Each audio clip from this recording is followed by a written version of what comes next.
در حدیثشون فرمودن اگر هر نفری را دوستیش به خاطر خدا باشه و ناراحتیش هم به خاطر خدا باشه ایمانش در درجه اوله. اگر باید برادرت رفیق هستی به خاطر خدا و اگر از همین برادر خفه هستی ایشان به خاطر خدا.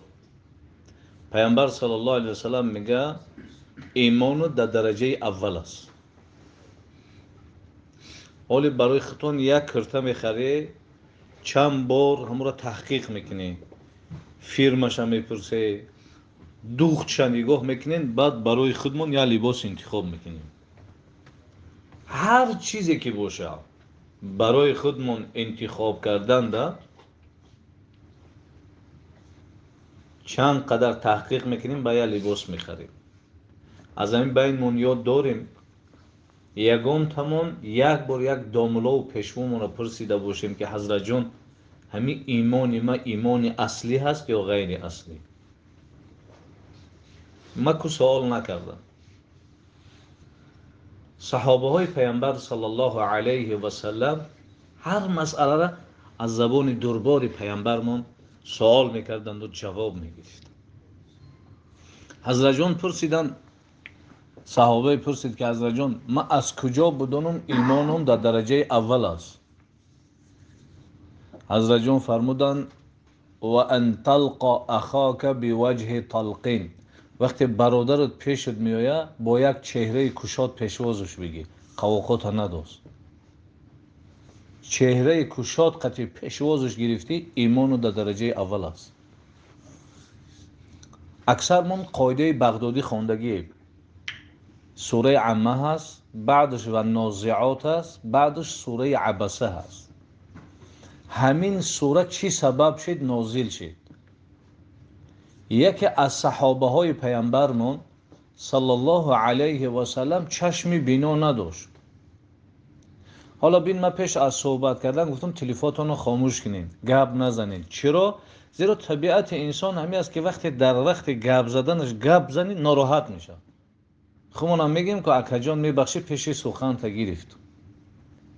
حبیب خدا با وجود پیامبر بودن لیکن طبیعتش طبیعت انسانی بود. حضرت جان هم تو سردارهای قریش دعوت میکرد، این عبدالله در بین صحبت پیامبر در آمد. حضرت جان کمی ناراحت شدن و چهرهش دگرگون کردن و الله رب العزت آیات نازل کردن. بسم الله الرحمن الرحیم. عبس و تولی ان جاءه الاعمى. پیغمبر من ناراحت شد و روش گردان و چهرهش دگرگون کرد به خاطر که پیشش یک آدم نابینا آمد. دوباره این صحابه می آمد، حضرت جان رداش میگرفت پایانداز میکرد، میگفت اهلا و سهلا مرحبا بكم بمن عاتبني ربي. عبدالله بیا، برای تو شده ما در قرآن جنجال شنیدم، ما سرزنش شنیدم، بیا خوش آمدی. پیامبر صلی الله علیه و سلم در عمرش یک بار چهرهش دگرگون کرد، در حال الله رب العزت آیات نازل کرد. یکی روزمون میفورمون برادرمون نگاه کنیم، پگاه روز قیامت خدا بپرسه چی جواب میدی؟ سوره والضحى آخرش بسم الله الرحمن الرحیم و اما السائل فلا تنهر. الله میگه یک طلبنده آمد از تو سوال کرد، سرش نکن. صحابه ها گفتن ما چیزی خودمون نداریم بخریم، باز چه کسی دیگری یاردم بکنیم؟ حضرت جان گفت که کلمه خوب هم نداریم. تبسم کردن در چهره برادرت پیامبر میگه این صدقه هست. نگاه کن تبسم قطعی هم صدقه حاصل بکنی هم ایمان تا در درجه اول میده. و یک صحابه دیگه آمد سوال کرد، حضرت جان ما از کجا بدونم اسلامم بهترین اسلام است، مسلمانی درجه اول ده هستم؟ پیامبر صلی الله علیه و سلم فرمودند اگر بدونی که اسلامت خوبتر شده است روز تا روز، هر چیزی که معنی نداره ترکش کن. گفتاری که معنی نداره، رفتاری که معنی نداره، معامله که معنی نداره، حبیب خدا میگه ترکش کرده، ایمانش در درجه اول است. ایمان درجه اول ده، اسلام درجه اول ده. ایمان و اسلام از صاحبش چی طلب میکنن؟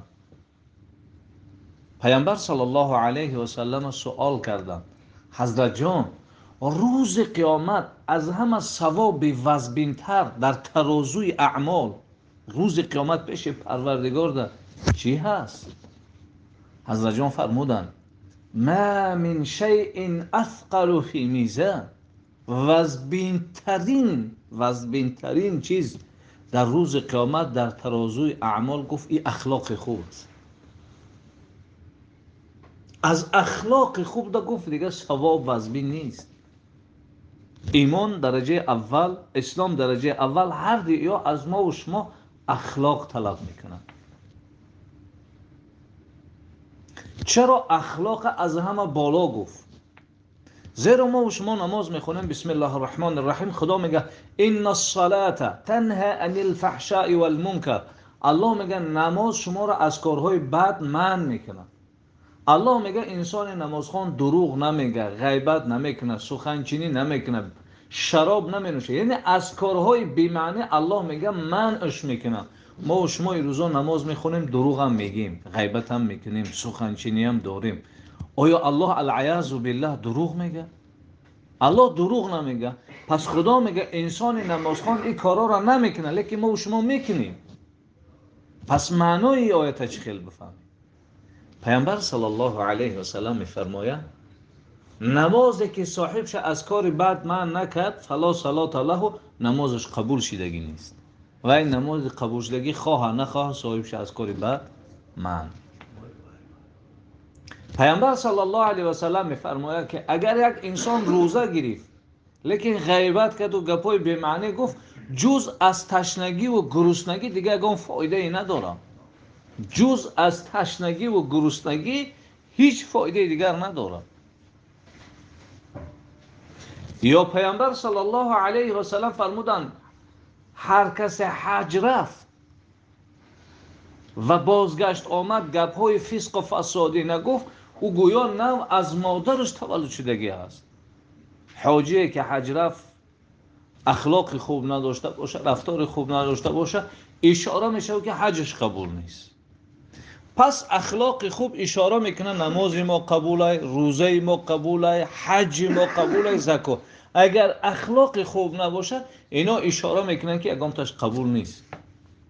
به همین خاطر پیامبر صلی الله علیه و سلم اخلاق خوب از همه چیکار کرد؟ بالا گفته. پس ایمان و اسلام از ما و شما چی طلب میکنن؟ اخلاق خوب طلب میکنن. یه نفر تا حال ایمان نه آورده بود، میگه من نعوذ بالله نسبت محمد اینقدر نفرت داشتم، رفتم رسول الله با صحابه ها در مسجد بود، من راستا پیشاب کردم. میگه صحابه های حبیب خدا چی گفتن؟ مه یا رسول الله. وای وای حضرت جان این چیکار کردید؟ اجازت سرش از بدن جدا کنیم. حضرت جان فرمودن ما انسان های مسجدی هستیم، ای غیر مسجدی باید فرق کنیم. ما نیم پیشابش تا آخر کنم. فریادش کرد، گفت برادر اینجا مسجد هست، این جای مقدس ترین مسلمان ها هست، اینجا جای پیشاب کردن نیست. میگه لحظه فکر کردم، شخصیتم شخصیت مقدس و مکانم مکان مقدس، اما در مقابل این عمل زشتی ما اینقدر مهربانی جواب. اگر پیش پدرم دا میکردم یا شلاق میزد، پیش رفیقم دا این کارا میکردم میگفت تو برادر من هستی، مرا حرمت نکردی، در پیش من پیشاب کردی. این کی است که از پدرم بالا و از رفیقم رفیقتر و رفتن چیکار کردن؟ اشهد ان لا اله الا الله و اشهد ان محمد رسول الله، گفته ایمان. پس اخلاق حمیده حبیب خدا را دیدن ایمان آورد. همه ما اهل سنت و الجماعه ایمان داریم که بعد پیغمبر بزرگترین کی است؟ ابوبکر صدیق است. ابو است؟ همه حضرت جان میوید دخترچش ببین شرم نمیداره، میوید دخترچش میپرسه که دختر جان کنی ببین من همه سنت های پیغمبر اجرا میکنم یا نمیکنم؟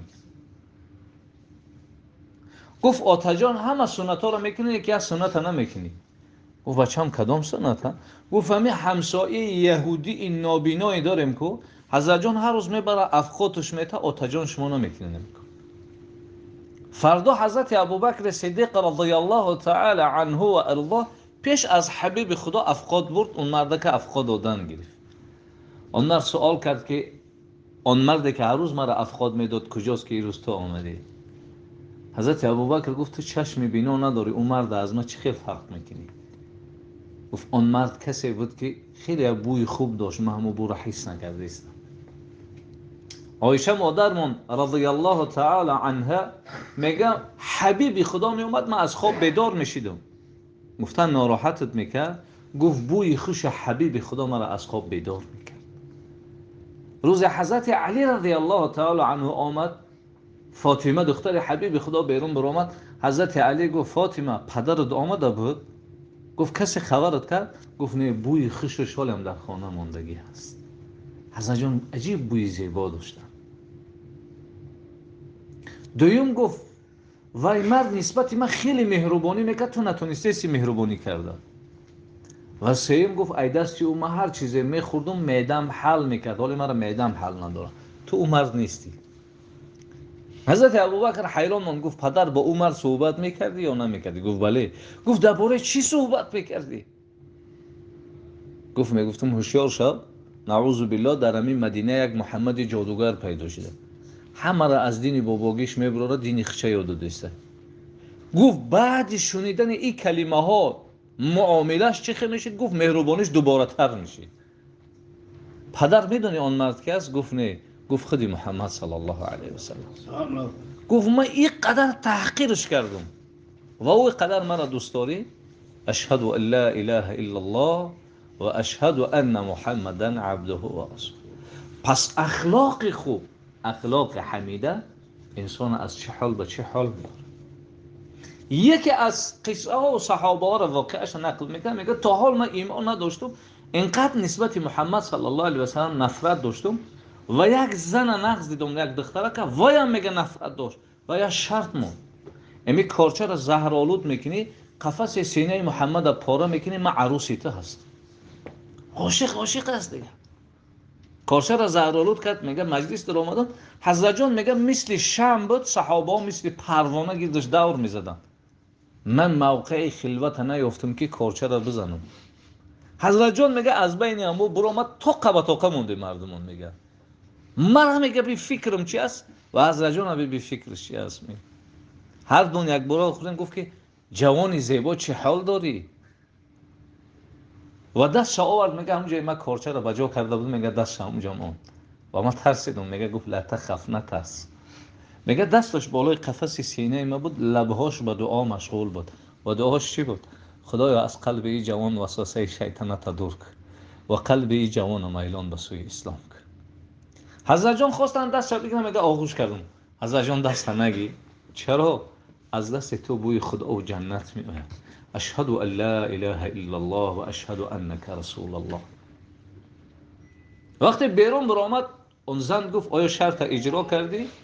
گفت قطیمه گپ نزن. گفت از زبان تو شیطان حرف میزنه. گفت به آواز کن التماس، از زبان شما گفت شیطان حرف میزنه. گفت نگاه تو دیگه برای من حرام است. لحظه ایمان قبول کرد، چقدر اسلام استوار است.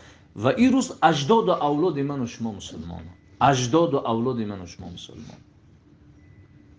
حضرت عمر رضی الله تعالی عنه، این روز نام شما بگیرم، یک بار جگرتون رو تکان میتن. میدونین پیش از اسلام حضرت عمر چقدر پیامبر صلی الله علیه و سلم ناراحتی آورده است. حضرت عمر میگه از من دشمن سخت بالای حبیب خدا کسی نبود. روز میگه حضرت جان مرا زاره کرد، ای بچه خطا، یه لحظه اگه مرا تنها مون مادر که نماز بخون. نعوذ بالله میگه من روز دیدم رسول الله نماز خونده است، با دیلم گفتم این شاعر بی شعر خونده است، حالا تلفظ نکردم. میگه دیلم قطعی. میگه خدا رسول الله میگه می آیات خوان بسم الله الرحمن الرحیم و ما هو بقول شاعر. سخنای محمد سخنای شاعران نیست. حضرت عمر میگه گفتم این فالبین بود، این مرا فهمید. میگه دویم جواب خوان و ما هو بقول کاهن. سخنای محمد سخنای فالبینا هم نیست. حضرت عمر میگه والله گفتم که این مرد کسی از صاحب داره. من فکر کردم الکی جوابا ما گرفته استم. بعد یعنی میگه من 6 سال بعد مسلمان شدم. حضرت علی میگه روز حضرت جعفر هجرت کرد، ما برو اومدم یک کمپی رفته است، گفتم مادر کجا میری؟ گفت عمر مسلمان نشدی؟ زمین خدا بسیاره، میرم یه سرزمین دیگه. زنک ای حضرت عمر گفت که در پناه خدا باشی. وقتی نام الله گرفت، زن ای سفرش گشت آمد گفت مردک جان حیده ما بته عمر نام خدا را گرفتیست. گفت زنک خوب ساده قسم به خدا خری با به عمر مسلمان میشه، عمر مسلمان نمیشه. و شب کار دا گرفت، سحر بر آمد گفتن کجا میری؟ گفت یک کس با یک کس میرم محمد میکشم، اولادای محمد مرا میکشن، باقی مانده عربا آرام میشه. صحابه گفت اگر تو مسلمان کشی برو خواهرت بکش، خواهرت پناهی مسلمان شدگی است.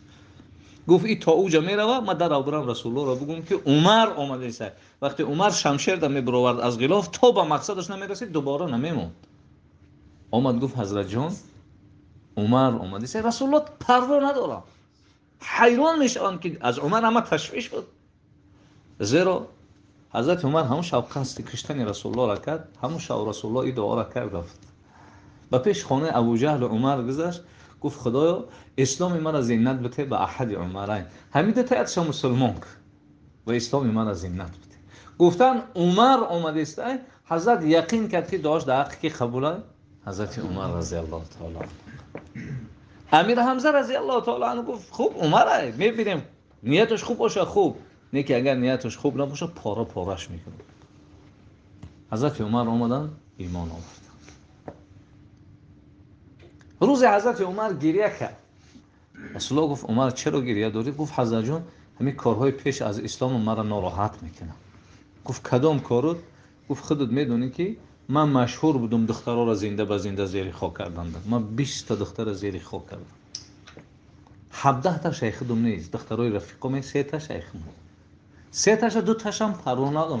دخترچه سیما وقتی گرفتم صحرا میرفتم، دخترچه ناز میکرد با پدرش استراحت رفته، گیرگیردی ما بازی میکرد.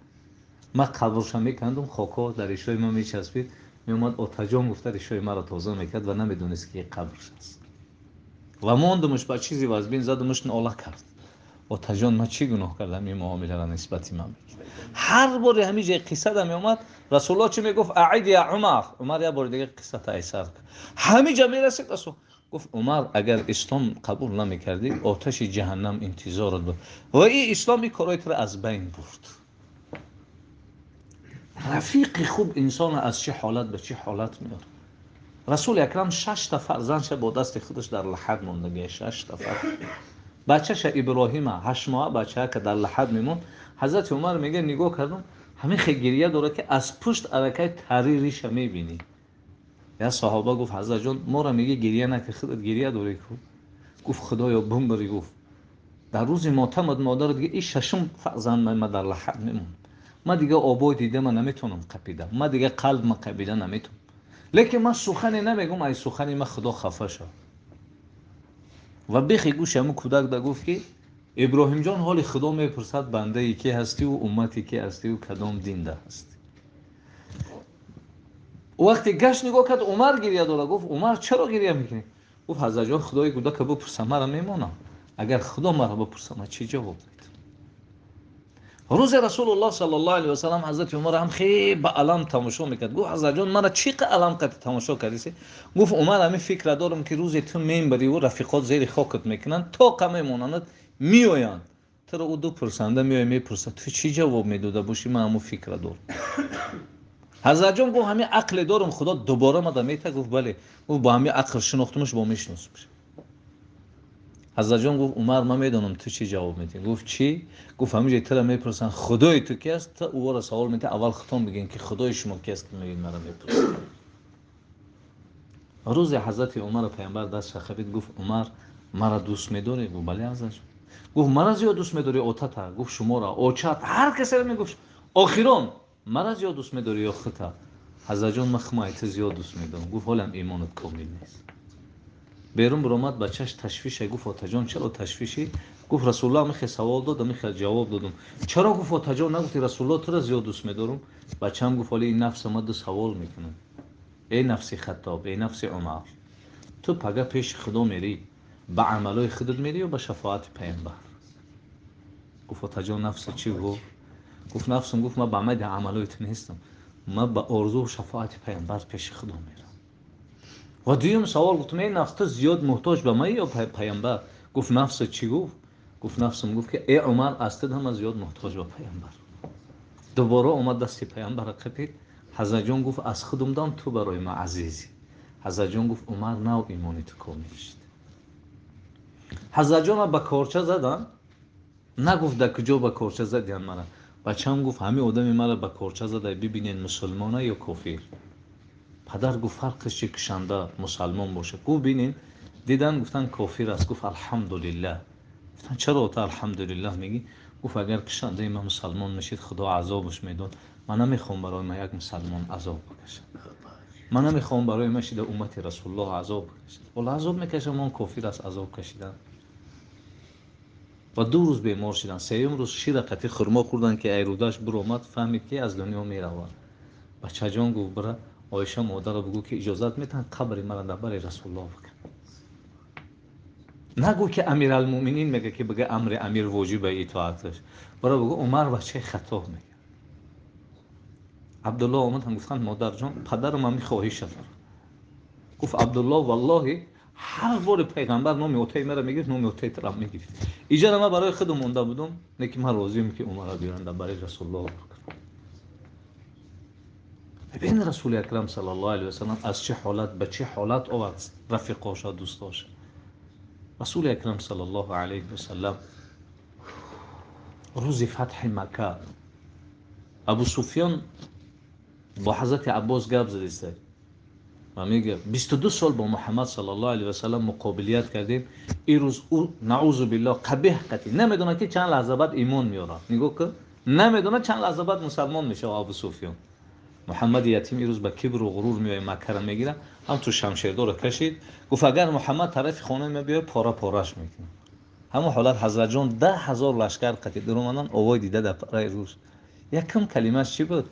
کسی در خانه ابو سفیان نکشید. ابو سفیان حیران شد. گفت عباس من یک محمد بعد میبینم محمد یک مرا دوست میداره. من اگر برم ایمان بیارم ایمانی مرا قبول میکنه. من امیر حمزه را نقشه کشیدم شهید کردم. گفت بله. گفت یکی اگر من عرض بکنم ایمانی مرا قبول نکنه اسلام من چیکار کنم؟ گفت همون عذرهایی که برادرای یوسف برای یوسف خونده بودن تو برای رسول الله بکن. حضرت جان آمدن گفتن بلال مقدس ترین مکان حالی در نزد خدا مکه، لیکن ای بلال حالی تو در نزد خدا ای مکه هم بزرگی خیلی بالای مکه برو اذان بو. ابو سفیان دید بلال اذان گفت گفت عباس واقعا دین محمد دین حق است. گفت چرا؟ گفت غلام سیاه دیدی زمانی در خاک خون آغشته بود. بزرگی دین ابی غلام ای کجا برد ما از کجا و کجا. و آمد رو پروی رسول الله عرض کرد. حضرت جان رو گردوندن 3 بار 4 بار همون عذرها را کرد. همون جواب حضرت یوسف برای برادرش داده بود رسول الله برای ابو سفیان. دیوم کلمه‌اش چی بود؟ کسی در خانه هند است. هند زن ابو سفیان است. جیگر امیر حمزه را خویده بود. گوشای امیر حمزه را بود. گفت کسی در خانه هند است نکشین شد. هند گفت اینقدر روز محمد مرا احترام کرد او هم اومد مسلمان شد. بچه ابو جهل گریخت.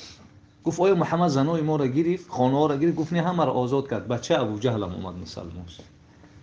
اخلاق پیامبر را دیدی چقدر اخلاق است. اخلاق خوب در درجه انسان بالا میبرد. اکای ما دادرای ما رسول اکرم صلی الله علیه و سلم 14 روز بیماری کشیدگی. چند روز؟ 14 روز.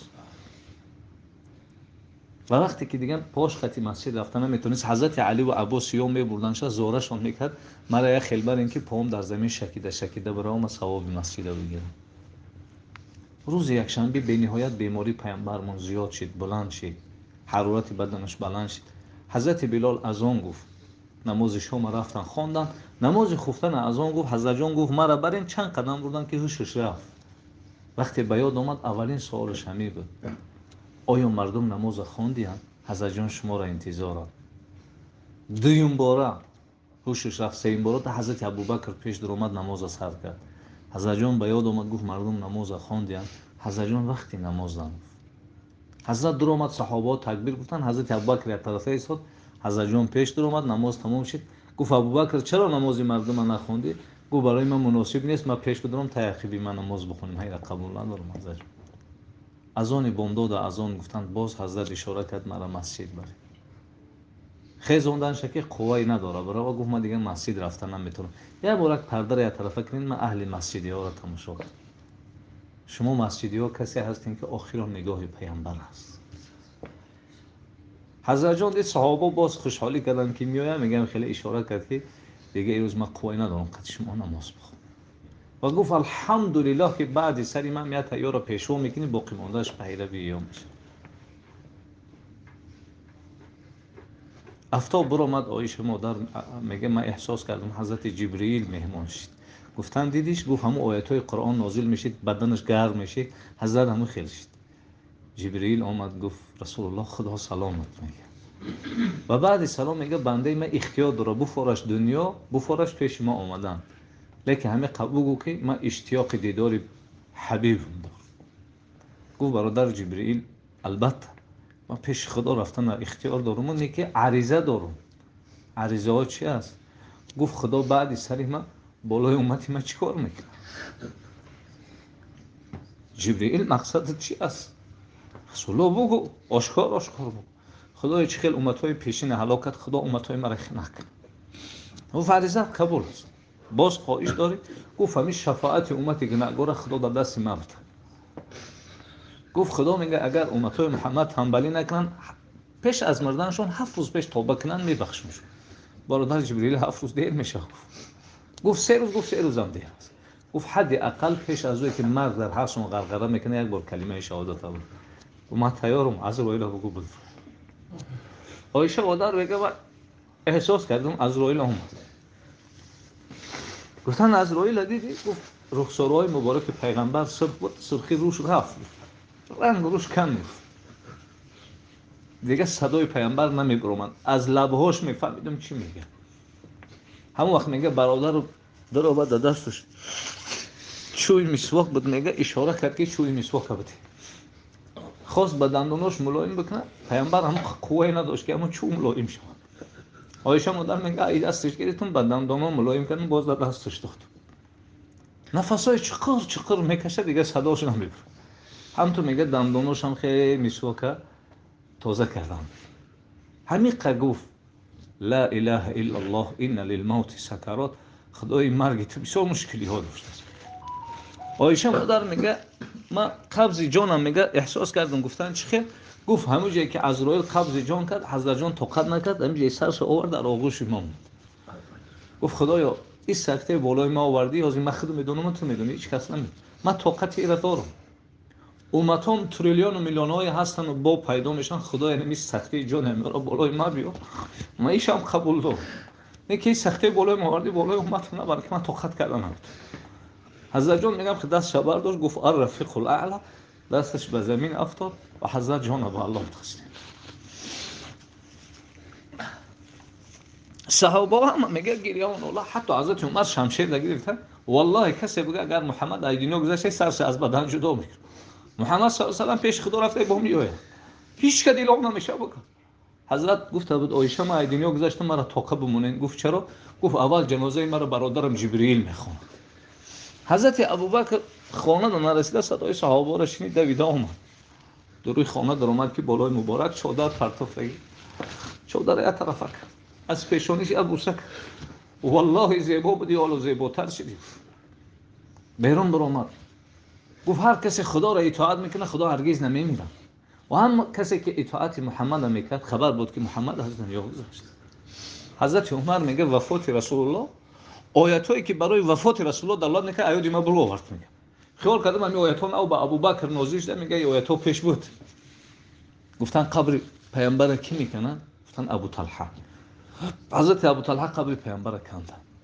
حضرت عباس یا شوشتن شد، جنازه‌اش تا زمان حضرت عمر گروه میخوندن. آخران انسان از قبر رسول الله برآمد، این فضل ابن عباس بود. و گفتن بالای پیامبر کی خاک میپرتاید؟ بلال فریاد کرد الله اکبر الله اکبر. فاطمه آمد بلال تو عاشق پدری من میگن تو دروغگو بوده، دل چی شد بالای تیم خاک کرد؟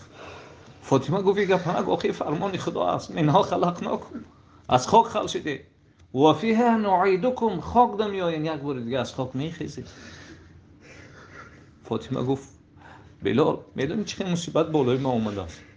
صبت علی مصائب لو انها صبت علی الایام سرنا لیالی. اوتیما مرد عادی نبود. اینقدر مصیبت بالای ما اومده است، اگر این مصیبت بالای روز به روز طاقت نمیکنه تبدیل به شب میشه. وقتی منزلم تمام شد، وقتی نماز شد، حضرت ابوبکر گفت ارحنا یا بلال. بلال اذان بگو، قرائت کن.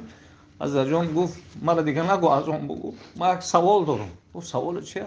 گفت یک زمان من غلام بودم، تو مرا آزاد کردگی، من اینو قبول دارم. همون وقتی مرا آزاد کردی برای خدا آزاد کردی یا برای خودت؟ چرا گفتی سوال میتی؟ گفت اگر برای خدا آزاد کرده باشی مرا دیگه حق نداری بگو اذان بگو. اگه برای خدا باشه من غلام میتیم. گفت من تو را برای خدا آزاد کردم. حضرت جان گفت من دیگه در مدینه گشته نمیتونم، مرا اجازت بده من شام برم. من طاقت کردم نمیتونم در کوچه مدینه رسول الله، من نمیتونم در اینجا گشت، مرا اجازت بده. یک سال مدینه نآمد. شب رسول الله در خوابش اومد بلال اما مفتونی تیم یک گورک زیارتمون نمیویم. سحر حضرت ای خواب خیست میگه سوارش دم نداده مدینه منوره آمد. مدینه در آمد میگه وقتی قبر پیامبر صلی الله علیه و سلم وقتی قدر محکم نبود، بالای قبر پیامبر رفت، میگه قفس سینه‌اش در قبر پیامبر مون. حضرت جان اینا ما آمدم، میگه روحش در قبر پیامبر صلی الله علیه و سلم. حضرت جان ما آمدم زیارت شما آمد. درد دل میکرد. میگه از سر منزل خست میگه امام حسن و امام حسین گفتن چی میشه که از اون در وقت بابامون میگفت یا برات بگو دیگه نبیرای رسول الله را رد کردن. نتونست. حضرت بلال از اون وقت از اون گفت میگه تمام مردم مدینه جمع شدن و احتجت المدینه، میگه مدینه در لرزه در اومد. حتی زنها گفتن بعث محمد زنده شد. ما این آواز هم وقت میشید. حضرت بلال گفتن اشهد ان محمد رسول الله. یا برای فکر کردن که با رسول الله چی میگشتن. پوشش رفت به زمین افتاد.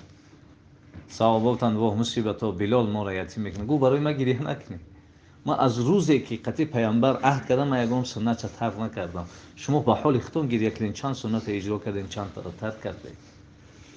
ما فردا باز با محمد و صحابه های محمد ملاقات میکنیم. گفت و با این درد حضرت بلال هم از دنیا رفت. پس رسول اکرم صلی الله علیه و سلم 23 سال برادرای ما فیصله زندگیشون نگاه بکنین، سربلندی جوره هاشو میخواست که رفیقاش سربلند باشه. رسول الله بخیل نبود، سخی بود. حتی روز خداوند جبرئیل فرستاد که بره رسول الله را بگو که ابوبکر سلام بگه و بعد بگه که خدا میگه ما ای ابوبکر راضیم. کنی ابوبکر پرسید ای خدا راضی است یا نه؟ چقدر رسول الله خوشحال میشه که خدا به برادرش سلام میگه. ابوبکر مبارک چه خدا تو را سلام میگه و بعد میگه ما از ابوبکر راضیم. کنی ابوبکر پرسید ای خدا راضی است یا نه؟ وای وای گفت اصلا جون من نبودم خدا مرا پیدا کرد و باز میگه از من راضی. ما چه از اون خدا راضی نباش و از تو پیغمبر نازنین راضی نباش و از این دین مقدس اسلام راضی نباش. من راضی هستم. برادرای بزرگوار، رفیق خوب انسان با کجاها میبره. تصور بکن رسول اکرم صلی الله علیه و سلم چه نعمت بزرگ بالای من و شما بودن. از من نعمت بزرگ بالای ما و شما رسول اکرم صلی الله علیه و سلم بودن. تصور بکن صحابه را ما تعریفاش شما را گفتم.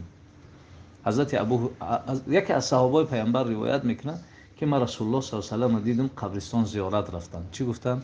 السلام علیکم اهل القبور. سلام بر شما این مردم قبرستان. انتم لنا سلف. شما پیش از ما گذشته و اگر الله بخواد ما هم با شما نزدیک میشیم. همونجا گفتن دوست می‌دارم برادرام رو ببینم. صحابه گفتن حضرت جان ما برادرات نیستیم، ما رفیقات نیستیم.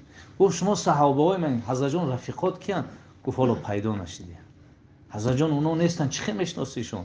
یا آدم 100 تا اسب سیاه داشته باشه، اسب پیشانی قشقه، همون اسبش معلوم نیست. گفت معلومه. گفت همون رفیقایی که ما آرزو دارم ببینیمشون در این دنیا نصیب نمیشه. فانهم یاتی یوم القیامه. او روز قیامت میارن، دستها و پیشانی هاشون نورانی است. ما پیشوازی ها میبرم.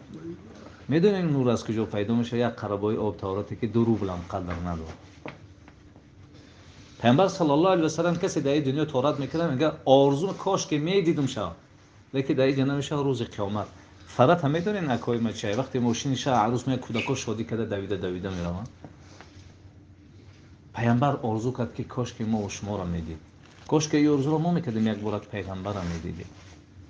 برادرای خوب میدونین چی خبر خوب است؟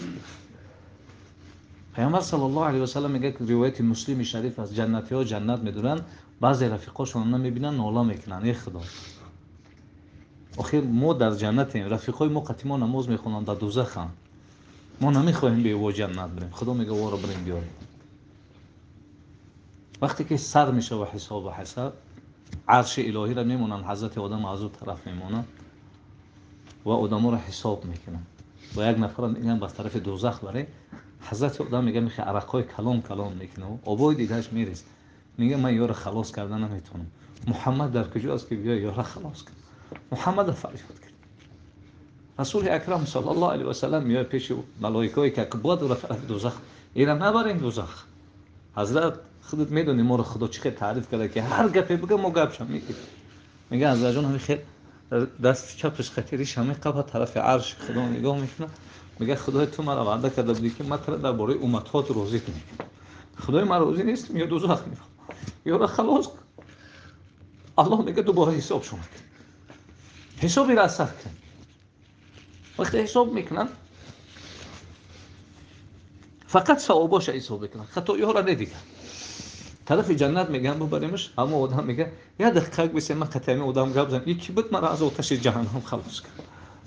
برادر تو کی هستی مرا خلاص کرد؟ مرا نمیشناسی، ما محمد رسول الله. هرچند میگن طرف جنت رو میگن بسیم امری قد تماشا کن. میدونید مشکل پیغمبر دوست ما امتی کی هستیم؟ میدونید هنوز پیغمبر آرزو کرد کاش که ما تو را میدید، کاش که این آرزو را ما میکردیم که میدیدیمش. طرف جنت رفتیش از طرف پیامبر پیشواز میشه، حوض کوثر است. رسول الله میگه یک قطره اگر الله نصیبتون کنه همون گرمی قیامتش با تشنه نمیمون. تصور بکن رفته استی بخوای که با همون ظرف و پیاله ها از همون حوض بخری، حضرت جان ظرف و پیاله رو سکنه با دستاشو بگه بیا ای دستای من از این آب بنوش. چی نعمتی بزرگ است برات.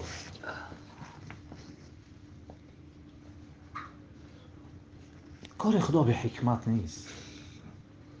اگر حالا رسول الله در این محفل ما میشید چی میپرسیدیش؟ چی میگفتیش؟ از رسول الله چی خواهش میکردی؟ شاید به مجرد دیدن جانمون رو به الله تسلیم میکردیم، شاید چشممون طاقت تماشاش نداشت، شاید قلبمون از حرکت میموند. خدای خودت وعده کرده که جنتی ها هر خواهشی داشته باشه اجرا میشه. خدای اگر در تقدیرمون جنت است ما رو با همه احکاممون جنت ببر و یک بارک در جنت اجازه بده با رسول الله صحبت کنیم، درد دلمون رو بگیم شه. همه قبول میشه که محمد تو را دوست بدار، تو برای ما از جانمون هم عزیزتر هستی. اکای ما دلارای ما. پیامبر صلی الله علیه و سلم میگه بسیار شنونده از گوینده زیاد عمل میکنه. اگر شما جنت رفتین مرا ندیدی از خدا خواهش کن برادر ما ختمو بیار. در دنیا ختمو میشه صحبت میکنه، ما گپی او را گرفتیم عمل کردیم، شاید او خودش عمل نکرده. خدای ما خواهش داریم برادر ما را بیار. خدایا اگر در او جنت دیداری تو نباشه و رضای تو نباشه و دیدار پیامبر و شفاعت پیامبر نباشه ما در او جنت در کار نیست. با رسول الله صلی الله علیه و سلم در جنت شهودی داره. اکون طرف جنت میری سوره یاسین رو میخونین سلام قولا من رب الرحیم. هم تو رفته ایستی که الله رو فرود میاد السلام علیکم. ای جنتی ها میخواین عزیز زیادتر تام جنتی ها خدای ما با رسول الله ما از آتش جهنم خلاص دیم دیگه چی بخوایم؟ خدا میگه خواهشای داره فراموش کرده. ما این روز اشما راضیم دیگه اشما خفه نمیشم و دیداری به مثل مونانش نشان میده. همه سر در سجده میمونن. پیامبر میگه الله میگه ارفعوا رؤوسکم سرا رو بردارید دیگه سجده نه مرا تماشا کنید و من شما را تماشا میکنم. بدون جنت چقدر نعمتی بزرگ است. پیامبر صلی الله علیه و سلم ما برادر آخر انسان جنتی رو میگم بالاش ختم فیصله کنه. آخران انسانی که بعد او دیگه کسی جنت نمیدره. هم تو کودک نه شکمالات میره میگم خیخچه از آتش جهنم برآورده کشیده برسه که الله فریادش میکنه ای فلانی بچه فلانی بره جنت. میره که جنت پر از جا نیست.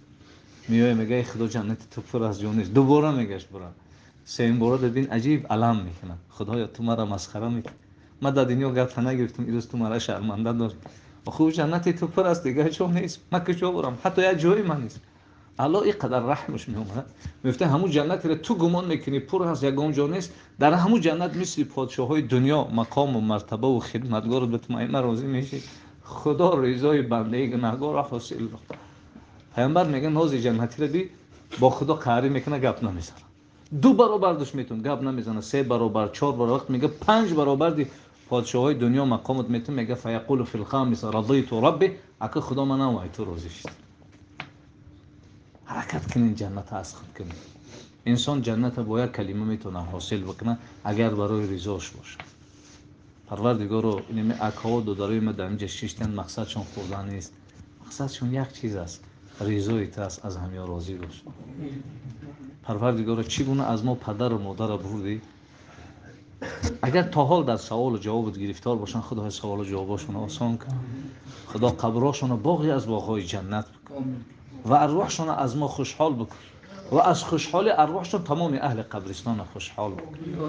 اگر حیاتن بالای سر ما همچون سایبانی سر نگهبان. اهل و عیال و فرزندامون سبب زیبایی زندگانی این دنیا و سبب افتخار روز قیامت نصیب بکن. خدای چگونه پدر و مادر و برادرای ما را بردی، روز ما را میبر. ما را تنها میمونن، نمی رفیقامون خاک بسیار بالامون میپرتن که دیگه از حال ما بخبره. خدای ده همون روز تو ما را تنها مگذار. خدای روز میشه ما را سوال و جواب میکنی. ما در همین دنیا اقرار میکنیم ای خدا ما به حد گناهی بسیار داریم. اگر پیش تو میریم ما امید به رحمت تو و شفاعت پیامبر داریم. خدایا با کم بودی ما نگاه نکن، به بزرگی خودت نگاه. خدایا با کم بودی ما نگاه نکن، به غمخواری پیامبر نگاه. خدایا برای ما شده سری محمد صلی الله علیه و سلم خم نکن. خدایا اگر در بین مردم سوال میکنی به رحمانیت ما را سوال بکن، به قهاری و غضبت ما را سوال نکن. خدایا اگر به قهاری و غضبت ما را سوال کردی ما تو را از رحمانیت سوال میکنی. اگر عیب هامون را آشکارا کردی خدایا ما تو را از ستاریت میفرستیم یا ستار. پروردگارو تی قد بزرگی، تی قد مهربانی. ما گناه میکنیم میپوشانی گناه ما را، ما لکه شرم نمیکنیم دوباره دست به گناه میزنیم. کمک مشکلی بیاید تو را یاد میکنیم، مشکلی ما را تو را فراموش میکنیم. خدایا همه شب میشود درهاش بسته مگر دروازه تو بسته نیست. خدایا ما خواب میریم تو خواب نمیری. خدایا به حال ما رحم بخور. ما را در بین منافقین و مشرکین مسخره نکن. خدایا اگر ما را دوزخ بری، مشرکا و منافقا میگن هم مسلمانا خدا و پیغمبرتون گفت لا اله الا الله بگین جنت میرین، چرا با ما در دوزخ میسوزیم؟ ما چی جواب میتیم یا الله؟ خدایا قطعی ما قهری نکن. ما 30 سال 40 سال قطعی تو قهری کردیم، یا بیماری را آوردی همه از همه گریزون شد. خدایا حتی مدینه رفتن من کردیم، مکه رفتن من کردیم، حتی فرزنده و پدرها را دیگه آغوش نمی کردیم. خدایا این بیماری را دور بگردان. یارو ما را در قیامت گفته بودی پدر از فرزند میگریزه، ما در این دنیا دیدیم. خدایا شاید ما نماز نمیخوندیم، شاید زکات نمیدادیم، شاید همسایه‌هامون گرسنه بود ما سیر بودیم، شاید پدری پیر داشتیم خدمت نکردیم، مادری مظلوم داشتیم خدمت نکردیم، شاید او کودکایی که در درون بحرها لقمه‌های ماهیا شدن از ما شکایت کردند و این بلا را بالای سر ما آوردیم. خدای چگونه اونو بنده‌هات هم ما هم بنده‌هات هستیم، التماست میکنیم، خواهش میکنیم مشکلی ها را از ما دور بگیر. پروردگارا همه کس ما اینجا یک خواهش داریم، خدایا تو خدای ما راضی، لیکن ما هم بنده تیم تمام ما راضی بود. خدایا دین اسلام را بالای ما آوردیم، ما قبولش داریم، ما را همچون مسلمان قبول کن. خدایا پیامبر را بالای ما فرستادی، ما قبولش داریم، ما را همچون امتی او قبول کن. خدایا تو روز قیامت فریاد میکنی امتی رسول الله کجا؟ ما اکا و دادارا هم دست میبرداریم سر بلند میکنیم. خدای سرای ما را خم نکن، دستای ما را پایان نکن. پروردگارا این جوانان را در صف جوان مردی نگهبان باش. روز قیامت رفیق رسول الله و ابوبکر و عمر و عثمان، اگرچه ما مثل اونا عمل نداریم لیکن او را دوست می‌داریم. یا الله خدایا خودت وعده کرده که ما شرم می‌دارم وقتی بنده دست بردارم و دست او را خالی بگردم. خدای دستای خالی ما را خالی نگردان. خدای دستای خالی ما را خالی نگردان. خدای دستای خالی ما را خالی نگردان. خدای ما شرم می‌داریم به این زبان دروغ میگیم تو را یاد بکنیم. قلبی که درونش پر از کبر و غرور و حسد از دعوای دوستداری میکنیم. اما چه ایلاش که ما بنده ایتیم، تو ما را خودت بنده گفتی، عبد گفتی، عاجز و محتاج و ناتوان و خط احد و صمد گفتی. خدایا با کمبودی ما نگاه نکن، با بزرگی خودت نگاه کن. خدایا اگر تو ما رو نبخشی غیر از تو ما رو کی میبخشه؟ خدایا اگر ما درد دل منابت نگیم با کی بگیم؟ خدایا ما شکایت به تو نکنیم با کی بکنیم؟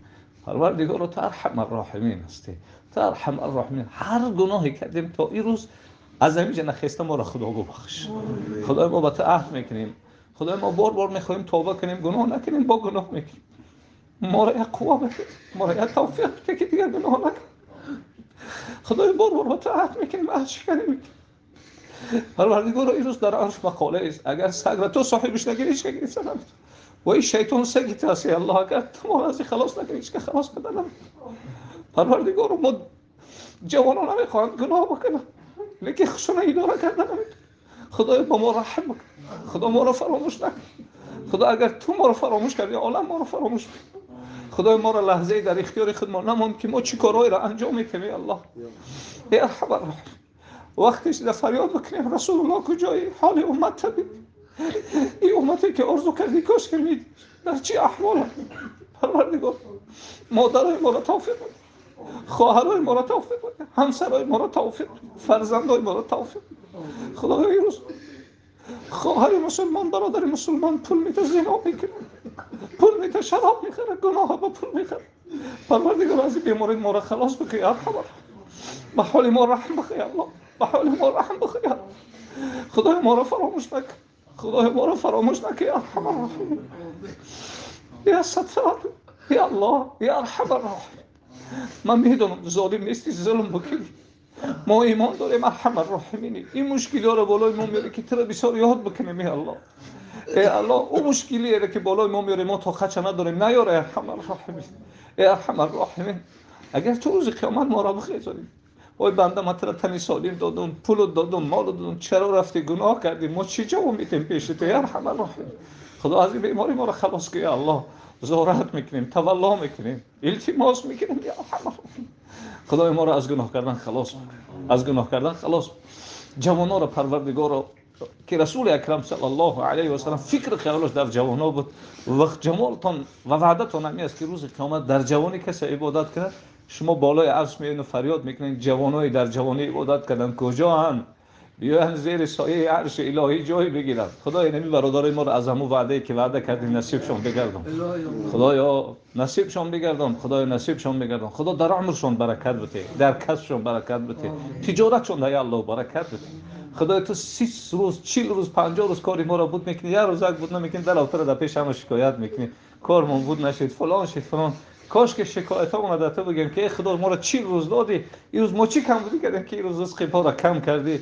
به جای این گفتن تو در پیش همه شکایت میکنی. خدای ما را ببخش از این شکایت ها، از این شکایت های کرده که ما را ببخش یا الله یا ارحم الراحمین. خدای اگر بنده ها نسبت ما یگان چیز میگن، اگر ما هم خیلی آدم ما را ببخش اصلاح شیم.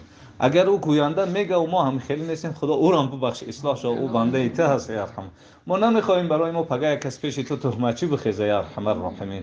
خدایا در دل ما نسبت کدام برادری که بدبینی داریم ما را محبت زیاده بگردون، زبان دل ما را برابر بگردون و از نام ما بر روح پاک حبیبت صلوات و عزت برسان. و صلی الله و سلم علی سیدنا محمد صلی الله علیه و سلم. خدا از ما امت های مستضعف اخر زمان در میزگان مبارک حبیبت اشک شاد الى نصیب بگردون و کفن مبارکش نمناک بگردون و کفن مبارکش نمناک بگردون. و برادری که نیت حج و عمره دارن الها حاجی های واقعیشون بگردون. خدایا حجاشون قبول بگردون، سعیهاشون مشکور بگردون، دعاشون هم مقبول بگردون. و او برادرایی که میروند از نام ما به پیامبر سلام رساندن رای پروردگار توفیق بگردون. رفتگار حجاشون قبول بگردون. کسای نیت دارن و شرایط ندارن خدا شرایط براشون آسان بگردون، خدا شرایط براشون آسان بگردون، شرایط آسان بگردون. سبحان ربک رب العزة عما یصفون و سلام علی المرسلین والحمد لله رب العالمين برحمتك يا ارحم الراحمين. السلام عليكم ورحمة الله.